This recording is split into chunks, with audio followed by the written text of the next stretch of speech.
আসসালামু আলাইকুম। ES plumbing সেক্টরের মাধ্যমে আমরা একটা ছাদে পাইপের ভিডিও নিয়ে আসলাম। এখানে দুইটা ইউনিট, এই ইউনিট একটা, এই ইউনিট একটা। আমরা এই ইউনিটের পাইপ ফেলাচ্ছি। এটা একটা রুম, ওইটা একটা রুম, এটা একটা কিচেন। আমরা সব রুমের মেন লাইন, ওই রুমের মেন লাইন এখানে দিছি, এই রুমের মেন লাইন এখানে দিছি, ওই রুমের মেন লাইন এখানে, সব আলাদা আলাদা এইচডি বক্স এখানে বসবে। আমরা আলাদা এইচডি বক্স টানিছি।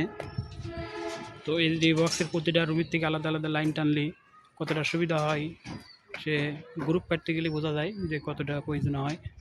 ইনশাল্লাহ কালকে আমাদের এখানে ঢালাই, দোয়া করবেন যেন আমরা পাইপটা সুন্দর মতো কাটতে পারি। আর পাইপটা পারা কেমন হচ্ছে অবশ্যই সবাই জানাবেন। এখানে আমরা বিভিন্ন এখানে এইভাবে দিচ্ছি।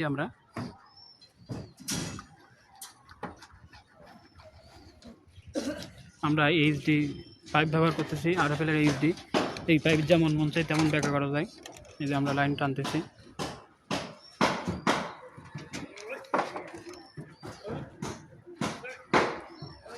এটা একটা দোতলা বিল্ডিং হবে ইনশাল্লাহ।